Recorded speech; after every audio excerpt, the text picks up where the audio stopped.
శ్రీ గురుచరిత్ర అధ్యాయం 9. శ్రీ గణేశాయ నమః. శ్రీ సరస్వత్యై నమః. శ్రీ గురుభ్యో నమః. సిద్ధ సరస్వతి నామధారకునితో ఇంకా ఇలా చెప్పారు.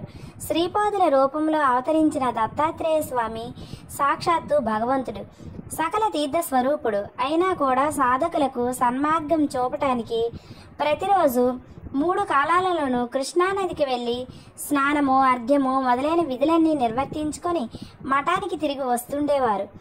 ఎవరి కృపాదృష్టి వలన భక్తులకు గంగా స్నాన ఫలం కంటే కూడా ఎక్కువ పవిత్రత, పుణ్యము కలుగుతాయో అటువంటి స్వామికి నదీ స్నానం వలన కలిగే పుణ్యమేముంటుంది? ఆ గ్రామంలో ఒక చాకలివాడు ఉండేవాడు. ఒకరోజు అతడు కృష్ణానదిలో బట్టలు ఉతుకుతుండగా శ్రీపాద స్వామి స్నానానికని అక్కడికి వచ్చారు. ప్రశాంతత, దివ్య వర్చస్సులతో వెలిగిపోతున్న స్వామిని చూడగానే ఆ చాకలివాని హృదయంలో ఆయనపై అపారమైన భక్తి శ్రద్ధలు కలిగాయి. వారి రూపాన్ని చూస్తుంటేనే అతని మనస్సుకు ఎంతో శాంతి, చెప్పలేని ఆనందం కలుగుతున్నాయి. నాటి నుండి అతడు స్వామి నదీ స్నానానికి వచ్చినప్పుడల్లా దారిలో ఆయనకు సాష్టాంగ నమస్కారం చేసుకుంటుండేవాడు. ఒకరోజు అతడు నమస్కరించుకున్నప్పుడు శ్రీపాద స్వామి అతనితో, నాయనా, నీవు నిత్యము ఎంత శ్రద్ధాభక్తులతో నమస్కరిస్తున్నావు, నీ సేవ వలన మాకు సంతోషమైంది అన్నారు. నాటి నుండి అతడికి సంసార చింత నశించి భక్తి శ్రద్ధలతో స్వామిని సేవించసాగాడు. ప్రతిరోజు అతడు స్వామి యొక్క ఆశ్రమ ప్రాంగణమంతా శుభ్రంగా చిమ్మి నీళ్లు చల్లుతుండేవాడు. అటు తర్వాతనే తన కులవృత్తి చేసుకోవటానికి వెళ్తుండేవాడు. ఒక వసంత ఋతువులో వైశాఖ మాసంలో ఒకరోజు స్వామి నవ్వుతూ అతనితో, ఒరే, నువ్వు రాజువై జన్మించి రాజ్యమేలుతావురా అన్నాడు. అతనికి ఆ మాటలకు అర్థం కాలేదు.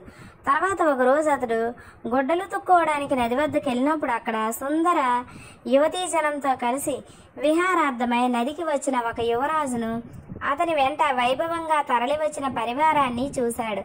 ఆ దృశ్యాన్ని చూసి అతడు సమ్మోహితుడై తాను నిరంతరం చేసుకునే నామస్మరణ మరచి తన్మయుడై కొంతసేపు ఆ దృశ్యాన్ని చూస్తూ ఉండిపోయాడు. తర్వాత అతడు మానవ జన్మం ఎత్తాక ఇటువంటి వైభవము, సుఖము అనుభవించుకోకపోతే జీవితమే వ్యర్థం. ఈ రాజు ఎంతటి అదృష్టవంతుడో! ఇతనికింత వైభవం రావటానికి అతడు ఎంత భక్తితో గురువును సేవించాడో! నాకు ఇటువంటి వైభవం ప్రాప్తించడం కలలోని మాట అనుకున్నాడు. ఇంతలో మధ్యాహ్నం అయింది. శ్రీపాద స్వామి స్నానం చేయటానికి నదికి వచ్చారు. అతడు స్వామికి నమస్కరించి, స్వామి, ఆ యవనరాజు యొక్క వైభవం చూస్తుంటే ఆశ్చర్యము, సంతోషము కలుగుతున్నాయి అని, మళ్ళీ అజ్ఞానం వల్ల నేను ఇలా భ్రమించానే గాని నిజానికి మీ స్థితియే నిజమైన సౌఖ్యం ఇవ్వగలదని ఇప్పుడు తోస్తున్నది అన్నాడు. శ్రీపాద స్వామి, దానికి ఏమున్నది? నీవు పుట్టినది మొదలు కష్టం చేసుకునే జీవిస్తున్నావు.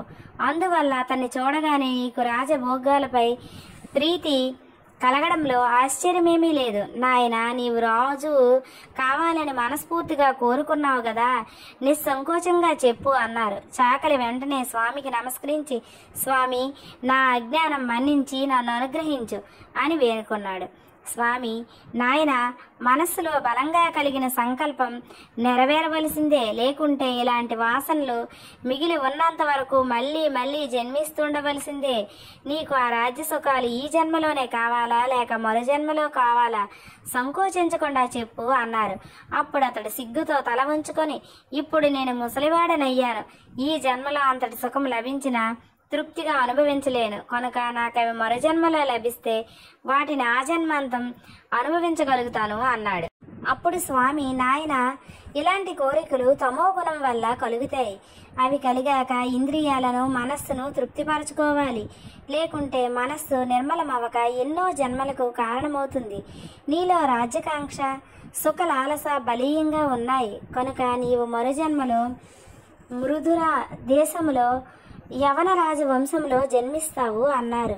అది విని రజకుడు, స్వామి, మీరిచ్చిన వరం నాకిష్టమైనదే, కానీ వచ్చే జన్మలో నాకు రాజ్యం లభించినా నన్ను మీకు దూరం చేయవద్దు. మీ యందు దృఢ భక్తి ఉండేలా అనుగ్రహించు.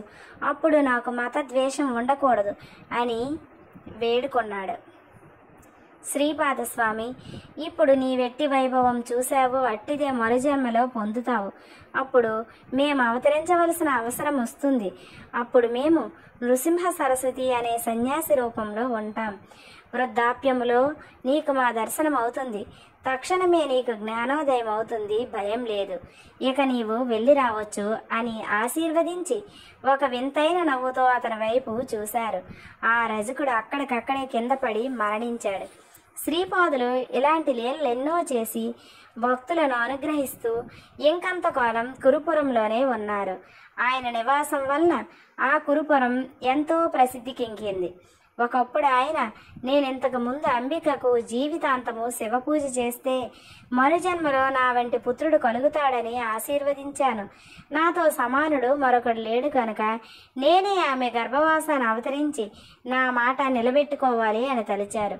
అటు తర్వాత ఒక ఆశ్వీజ మాసం కృష్ణపక్ష ద్వాదశి హస్త నక్షత్రం నాడు శ్రీపాద శ్రీ వల్లభులు కృష్ణానదిలో మునిగి అంతర్హితులై మరొక చోట వేరొక రూపంలో అవతరించారు. అయినప్పటికీ సూక్ష్మ రూపంలో ఎక్కడే ఉన్నారని తెలిపే సంఘటనలు ఎన్నో ఉన్నాయి. భక్తి శ్రద్ధలతో కురుపురం దర్శించే వారికి ఆ స్వామి ప్రత్యక్షుడే. అందువల్లనే కురుపురం అంతటి శ్రేష్టమైన క్షేత్రం. శ్రీ దత్తాయ గురవాయ నమః. శ్రీ శ్రీపాద వల్లభాయ నమః. శ్రీ నృసింహ సరస్వత్యాయ నమః. గురువారం పారాయణం ఇంతటితో ముగిసింది. అయితే ఫ్రెండ్స్, ఇప్పుడు నెక్స్ట్ వీడియోలో 10వ అధ్యాయం శుక్రవారం పారాయణ ప్రారంభం అవుతుంది. అయితే మీకు నా వీడియో కనుక నచ్చినట్లయితే నా వీడియోని లైక్ చేయండి. మీ ఫ్రెండ్స్కి, ఫ్యామిలీ మెంబర్స్కి అందరికీ షేర్ చేయండి. అలాగే నా ఛానల్ కనుక మీకు నచ్చినట్లయితే ఇలాంటి ఎన్నో భక్తి గ్రంథాలు, అలాగే ఆధ్యాత్మిక విషయాలు, పూజలు, పరిహారాలు అన్నీ నా ఛానల్లో చెప్పాలనుకుంటున్నాను. మీకు గనక నా ఛానల్ నచ్చినట్లయితే నా ఛానల్ని సబ్స్క్రైబ్ చేసుకోండి. Thank you friends.